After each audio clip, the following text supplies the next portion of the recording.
Hey everyone, so we have some NCAA softball whip around here.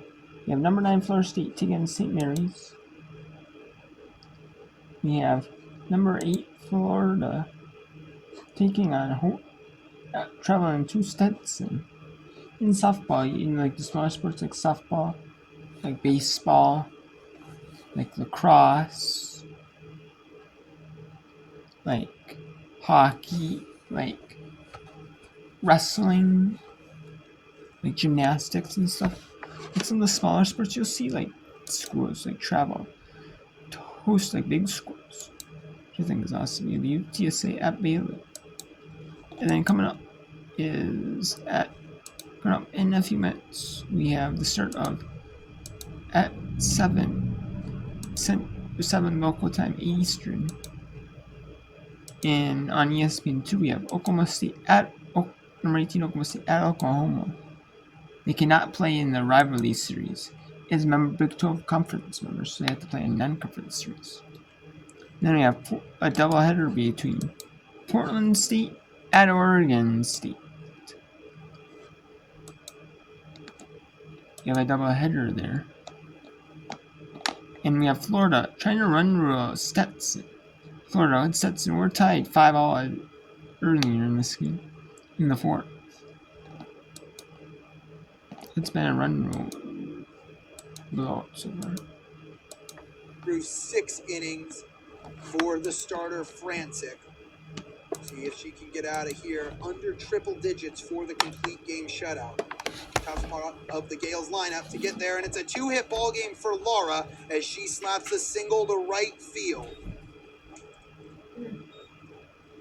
Tying run in the on-deck circle in the form of Taylor Lane, but first Alex Cutinelli to hit. Cutinelli got the Gales started scoring against Stanford. A sophomore out of Oakley, California. Camille Lara, a speedster at first. Something to the gap would be enough to score her. First pitch to Cutinelli. She sends it through the right side, and the Gales will bring the tying run to the plate, and it'll be in the form of the pinch hitter Taylor Lane.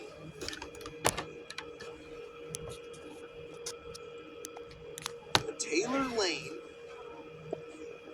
a redshirt junior, senior academically, had a really great offensive weekend that climbed her average 30 points out in Stockton. Had 4 hits in the Pacific Series, including a couple of pinch hit knocks, and drove in 4. So we'll have a pinch hitter here for Braxton Brown. It's Taylor Lane. St. Mary's looking to make some noise here in the 7th. Lane pinch hitting for Brown.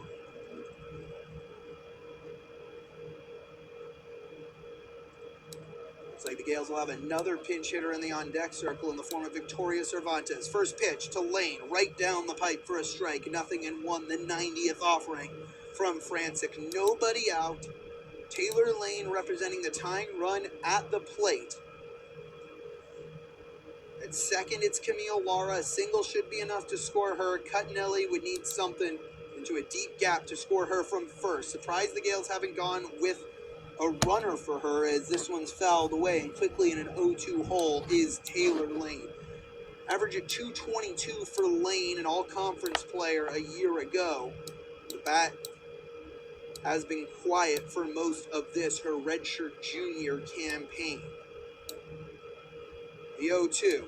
Lane fouls this one away, protecting the outside part of that plate. 0-2. Lane entered this season as the active home run leader for the Gales.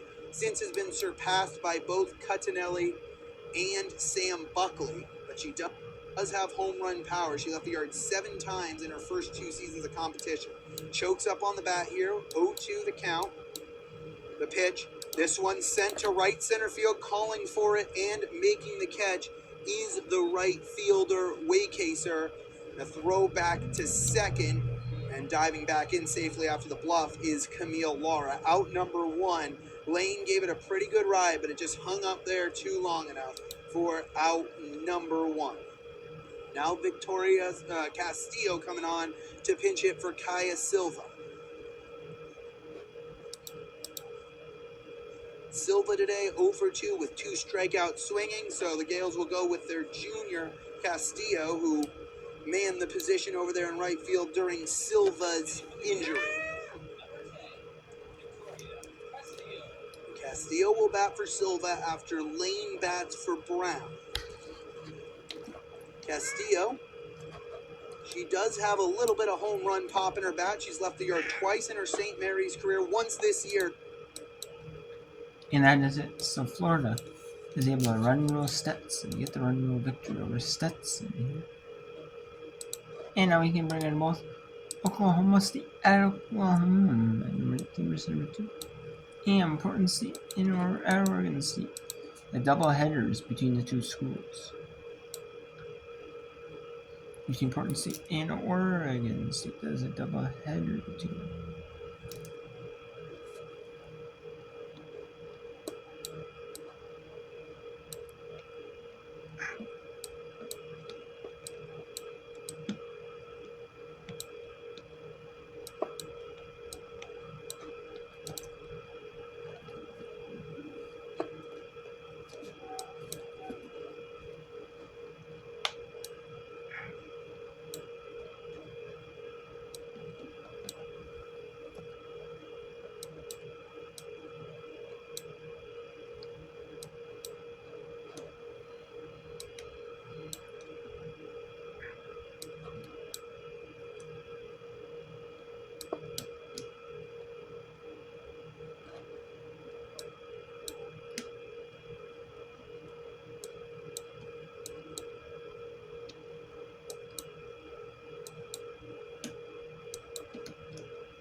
A little nudge out of the south.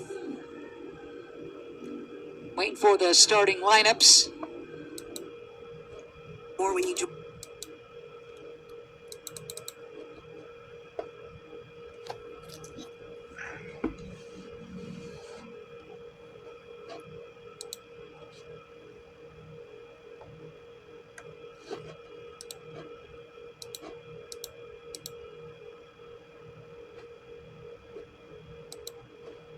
Okay, so now Florida State number 9 team in the country defeats St. Mary's 3-0.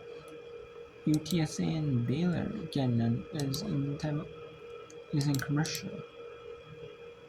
Break between the innings between each team's turn to bat. They have a little bit of commercial.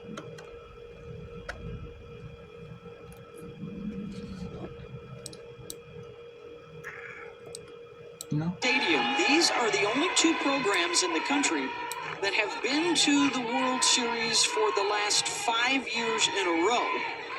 For Oklahoma, that's a streak of 8 straight trips to the World Series, with 6 national championships during that stretch.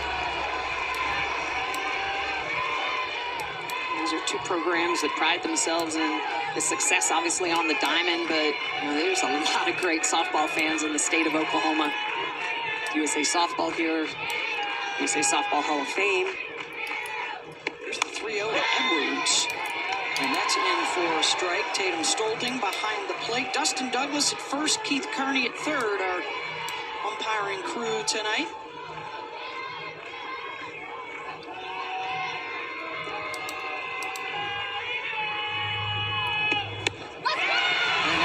Draws the leadoff walk. A lot of energy from Edwards after taking that walk. Yelling over to her dugout. It's one of the things that Oklahoma State really has to work on. Not a lot of walks as a team. And then we also have Baylor Up 1 on UTSA.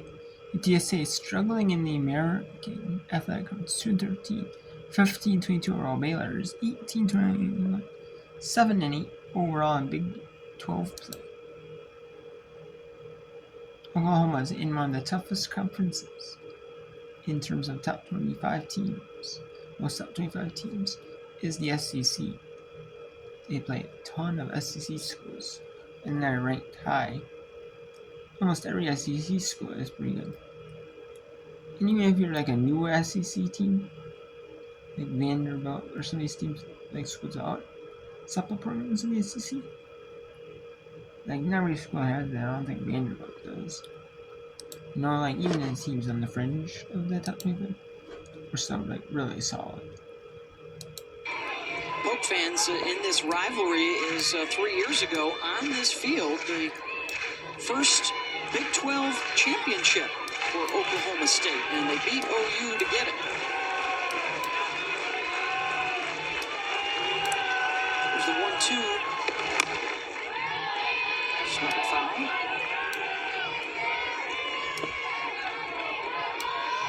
Cowgirls come in at 23-11, ranked 18th in the country. A pivotal game for them because they are on the host bubble. Now's the time of year we start talking about RPIs and who's going to be a top 16 or a top 8 seed to host in the tournament. You mentioned it. This is a resume builder all the way around, both these teams. In fact, Patty Gasso mentioned it to us in our call with her yesterday, saying, hey, well, first off, I had to educate my team on what RPI is because they're so young. But she's like, we're at a 9. I want to be at a 4 or 5 by the time the season's over. Chance for 2 here for the Sooners. They'll get the lead runner at second base. Strong arm from McEnroe Marinas. Edwards retired, 1 down. This is an Oklahoma team that has 16 double plays on the field. And you can see it hit very hard, very quickly to Nelly over there at third base. Nice turn over to Abgayani, over to Sanders, but just not in time. Tia gets down that baseline very quickly. Here's the number 3 hitter, Rosie Davis. She's been their best hitter the last couple of weeks. And comes in on a 5-game hitting streak. She's reached safely in the last 10.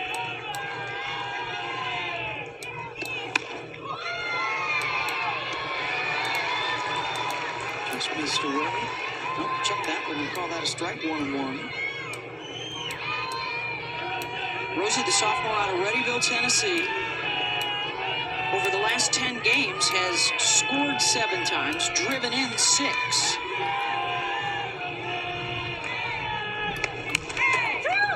Off the glove of Landry, and her scoop over to first is offline. Warsaw rounding third, heading for home.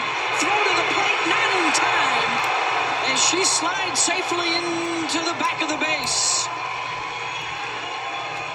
And Oklahoma State able to take advantage of the miscue.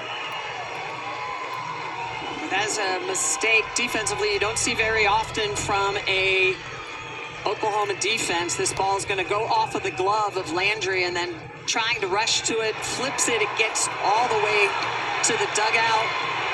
And with the speed of Warsaw, she's going to score all the way from first. Nice slide, because there was potential for Emmerling to be able to make that tag, but if Warsaw doesn't go to the back of the bag, there's a good chance she's out.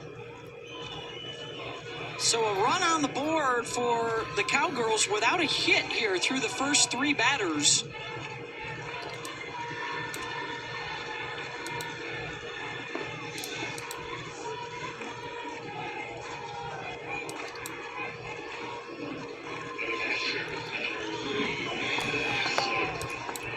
Landry will try and pull it back together. Here's the 4-hitter, Amanda Hessler.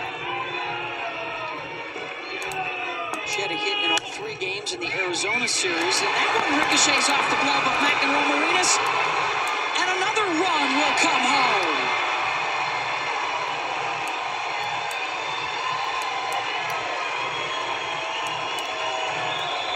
This is an environment that Patty Gasso wanted to play, and we've talked about it in previous Oklahoma games at Love's Field, is that This is a young team. They graduated a lot of experience in seniors last year. It's a ball that goes towards Nelly, and you can go off of that glove. Macamorenas is typically so steady Eddie at that third base position, but it goes off the glove. That's going to allow Warsa to come around. A little bit of a bobble there with Nelly, but she comes around to score. So back-to-back errors and a couple of unearned runs on the board for Oklahoma State. And still just the one out. Very uncharacteristic for an Oklahoma defense. Extremely. Just 20 errors coming into this game, a .979 fielding percentage. But again, we kind of mentioned it. This is the environment. Patty Gasso wants this young team with not a lot of experience playing on this field to feel. 9,000 fans.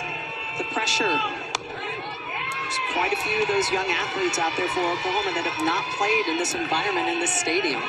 Knowing what they lost from last year, their top 3 pitchers and 5 starters out on the field, they didn't play as difficult a non-conference, so they could come together, work together, and figure each other out. They've picked up wins in a couple of their SEC series, coming off a loss at home in the Tennessee series. So these big game environments are something that they're still getting acquainted with a little bit. And oh, by the way, their next 4 series in league play, all against ranked opponents. So 12 games against high RPI teams still to come. Here's the 1-2 to Carly Godwin. And that will get over the glove of Agbayani. And it's the first base hit of the inning for Oklahoma State. Agbayani with a really nice reach. Good read on that. And Oklahoma State, what a run! What a game for them. UTSA trying to get up on Baylor here. Or Baylor trying to, I should say Baylor trying to score more on UTSA. And we still got Portland State and Oregon, so probably in the first, or top of the first. Or bottom of the first, I should say, probably.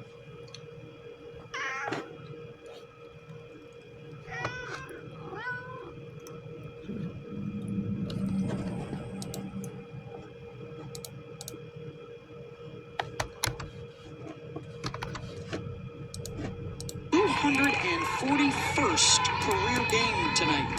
Delgadillo's just got plus speed. Had led off for the majority of the year for Oklahoma State. Here's Kirsten Deal out in the pen, getting ready just in case, and that is just outside the line, foul ball.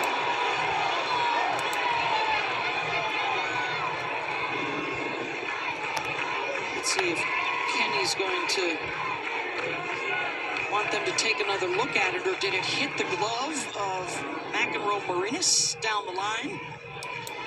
Otherwise, it appeared to jump foul. Yeah, it was definitely to the foul side of the bag. I think Kenny Gillespie is asking if they were sure that didn't potentially go off the glove. Remember, a lot of times it's where the ball is.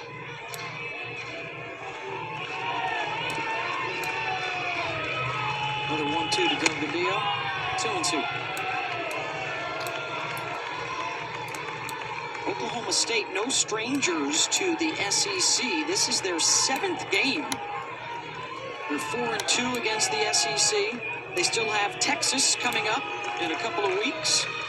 We'll have that matchup for you on the ESPN networks. Right back to Landry to second. Agbayani turns, not in time. 2 down with runners on the corners.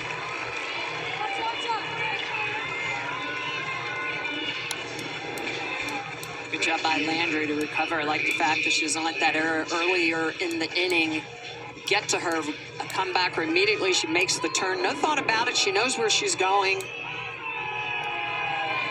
It's going to be tough to try to turn a double on Delgadillo, however. and Claire Tim pick up that runner at third. Claire's hitting under 200 this year, has 6 RBI. A big moment here for the junior from Buena Park, California.